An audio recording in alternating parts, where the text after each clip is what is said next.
Hi all welcome to football arena. ഇന്നലെ UEFA nations ലീഗിൽ ആവേശകരമായ മത്സരങ്ങളായിരുന്നു നടന്നിരുന്നത്. നാഷൻസ് ലീഗിന്റെ രണ്ടാം പാദ ക്വാർട്ടർ ഫൈനൽ മത്സരങ്ങൾ ഇപ്പോൾ പൂർത്തിയായിട്ടുണ്ട്. ആദ്യ പാദത്തിൽ പരാജയപ്പെട്ട രണ്ട് ടീമുകൾ ഇപ്പോൾ പൂർവാധികം ശക്തിയോടുകൂടി തിരികെ വന്നിട്ടുണ്ട്. പോർച്ചുഗലും ഫ്രാൻസുമാണ് തിരികെ വന്നിട്ടുള്ളത്. ഏതായാലും ഇന്നലത്തെ മത്സര ഫലങ്ങൾ നമുക്കൊന്ന് പരിശോധിക്കേണ്ടതുണ്ട്. എതിരില്ലാത്ത 2 ഗോളുകൾക്കാണ് ഫ്രാൻസ് ക്രൊയേഷ്യയെ പരാജയപ്പെടുത്തിയത്. അതായത് മിഷേൽ ഒലീസ 52-ാമത്തെ മിനിറ്റിലും ഡെംബെലെ 80-ാമത്തെ മിനിറ്റിലും ഫ്രാൻസിന് വേണ്ടി ഗോളുകൾ നേടുകയായിരുന്നു.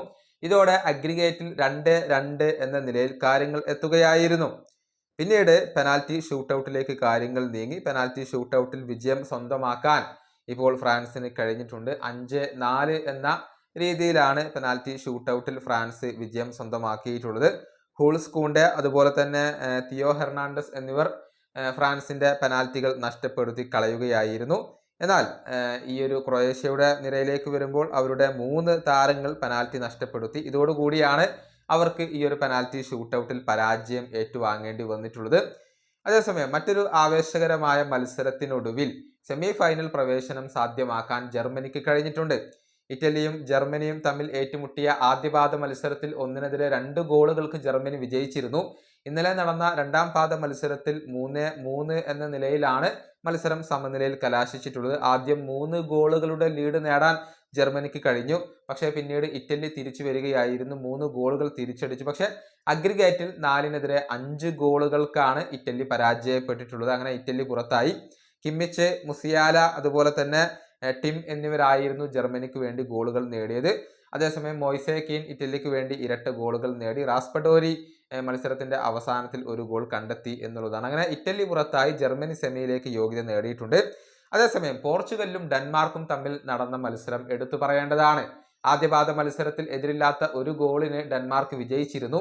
പക്ഷേ രണ്ടാം പാദ മത്സരത്തിൽ പൂർവാധികം ശക്തിയോടുകൂടി തിരിച്ചു വരാൻ പോർച്ചുഗലിന് കഴിഞ്ഞിട്ടുണ്ട്. 2-5 ഗോളുകൾക്കാണ് പോർച്ചുഗൽ ഡെൻമാർക്കിനെ പരാജയപ്പെടുത്തിയിട്ടുള്ളത്. മത്സരം അധിക സമയത്തേക്ക് കടന്നിരുന്നു. മത്സരത്തിന്റെ 6-ാമത്തെ മിനിറ്റിൽ തന്നെ പോർച്ചുഗലിന് അനുകൂലമായിക്കൊണ്ട് ഒരു പെനാൽറ്റി ലഭിച്ചിരുന്നു. പക്ഷേ അത് ക്രിസ്ത്യാനോ റൊണാൾഡോ പാഴാക്കി. പക്ഷേ പിന്നീട് ഡെൻമാർക്ക് താരമായ ജോക്കിം ആൻഡേഴ്സൺ ഒരു സെൽഫ് ഗോൾ വഴങ്ങി. എന്നാൽ 56-ാമത്തെ മിനിറ്റിൽ ക്രിസ്റ്റ്യൻസണിലൂടെ ഡെൻമാർക്ക് തിരിച്ചടിച്ചു. പക്ഷേ ക്രിസ്ത്യാനോ റൊണാൾഡോ 72-ാമത്തെ മിനിറ്റിൽ ഒരു ഗോൾ നേടുകയായിരുന്നു.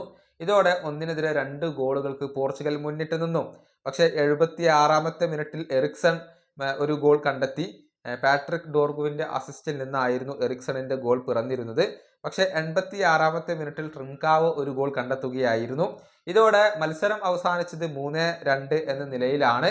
അതായത് അഗ്രിഗേറ്റിൽ 3-3 എന്ന നിലയിലേക്ക് കാര്യങ്ങൾ വന്നു. അതോടുകൂടി അധിക സമയത്തേക്ക് മത്സരം കടന്നു.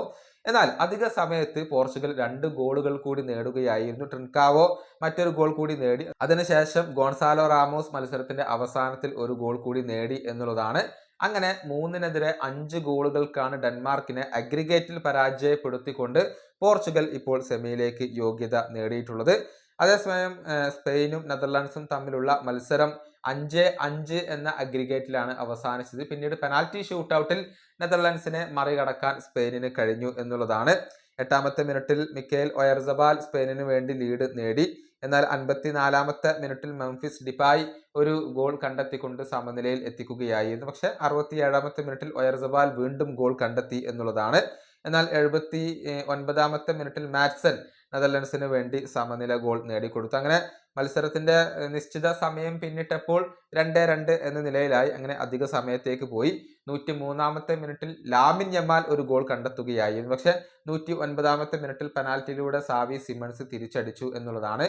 ഇങ്ങനെയാണ് അഗ്രിഗേറ്റ് 5-5 എന്ന നിലയിലേക്ക് കാര്യങ്ങൾ മാറിയിട്ടുള്ളത്. പിന്നീട് പെനാൽറ്റി ഷൂട്ടൌട്ടിലേക്ക് എത്തി. ലാമിൻ യമാൽ പെനാൽറ്റി പാഴാക്കിയിട്ടുണ്ട്. എന്നിരുന്നാലും സ്പെയിനിന് വിജയം സ്വന്തമാക്കാൻ സാധിക്കുകയായിരുന്നു. നോവ ലാങ്ങും അതുപോലെ തന്നെ ഡോണിൽ മലനും നെതർലാൻഡ്സിന്റെ നിരയിൽ പെനാൽറ്റികൾ പാഴാക്കി. ഇതോടുകൂടിയാണ് നെതർലാൻഡ്സിനെ പരാജയപ്പെടുത്തിക്കൊണ്ട് സ്പെയിനിന് അടുത്ത ഘട്ടത്തിലേക്ക് മുന്നേറാൻ കഴിഞ്ഞിട്ടുള്ളത്. ഇനിയിപ്പോൾ സെമി ഫൈനൽ പോരാട്ടങ്ങളാണ് ആരാധകരെ കാത്തിരിക്കുന്നത്. ജർമ്മനിയും പോർച്ചുഗലും തമ്മിൽ ഏറ്റുമുട്ടുന്നുണ്ട്. ജൂൺ 5-ാം തീയതിയാണ് ആ ഒരു മത്സരം നടക്കുക. പിന്നീട് സ്പെയിനും ഫ്രാൻസും തമ്മിലുള്ള സെമി ഫൈനൽ പോരാട്ടം ജൂൺ 6-ാം തീയതിയാണ് അരങ്ങേറുക. ഈ വീഡിയോയുടെ അവസാനിപ്പിക്കുന്നു. അടുത്തൊരു വീഡിയോയിൽ കാണാം.